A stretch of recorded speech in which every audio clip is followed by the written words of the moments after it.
कभी कभी ना एक बहुत ही मामूली सी दिखने वाली चीज भी किसी की पूरी किस्मत बदल सकती है। तो चलिए, आज हम चलते हैं फूलपुर गांव और सुनते हैं विजय की एक ऐसी ही दिलचस्प कहानी।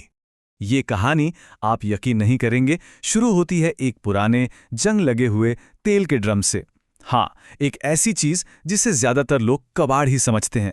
वो भला किसी के सपनों की बुनियाद कैसे बन सकती है? आइए देखते हैं। ये हैं विजय। अब देखिए, विजय के पास पैसे भले ही ना हो, लेकिन उसके हाथों में एक ऐसा हुनर था कि वाह क्या कहने।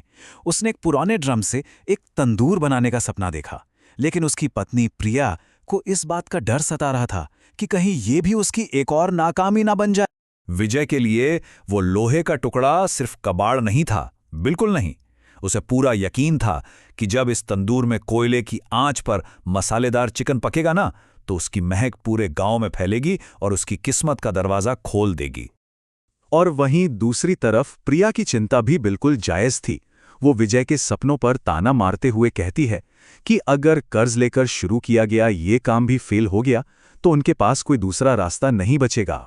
तो प्रिया के इतने डर के बावजूद विजय ने अपना सपना पूरा कर ही लिया। उसका ठेला सज गया और तंदूर से धुआं और मसालों की वो बेहतरीन खुशबू उठने लगी। लेकिन गांव से उसे दो बिल्कुल अलग, एकदम उलट तरह की प्रतिक्रियाएं मिली।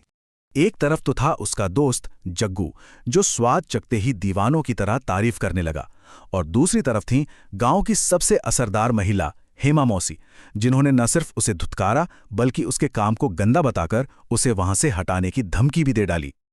और हेमा मौसी की बातों का असर तो होना ही था, है ना। उन्होंने पूरे गांव में ये बात फैला दी कि विजय का ठेला साफ सुथरा नहीं है। नतीजा, शरीफ घर के लोग वहां आने से कतराने लगे और बेचारे विजय का काम एकदम ठप पड़ गया। लेकिन कहते हैं ना कि किस्मत का पहिया घूमता जरूर है, और कहानी में एक बहुत बड़ा मोड़ तब आया जब किस्मत ने हेमा मौसी को ही एक बड़ी मुश्किल में डाल दिया। जरा सोचिए, घर पर शहर से खास मेहमान आने वाले हों, पूरी तैयारी हो चुकी हो, और अचानक आपका रसोइया सीढ़ियों से गिरकर अपना हाथ तुड़वा ले। हेमा मौसी की तो जैसे दुनिया ही उजड़ गई।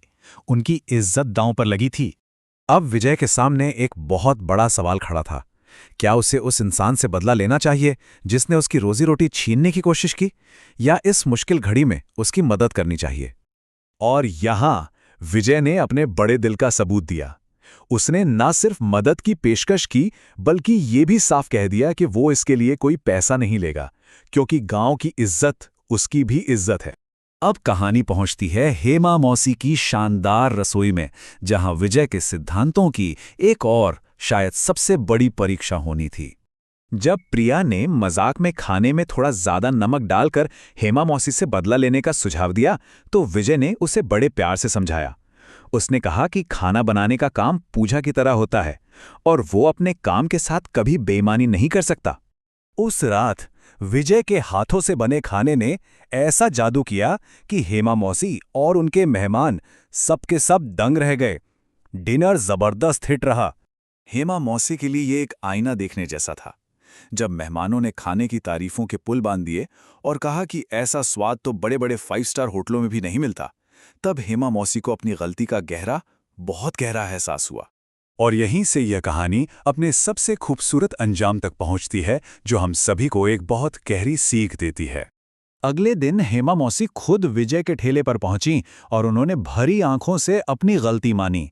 उन्होंने ये बात कबूल की कि असली अमीरी पैसे में नहीं, बल्कि इंसान के बड़े दिल और उसकी नेक नीयत में होती है।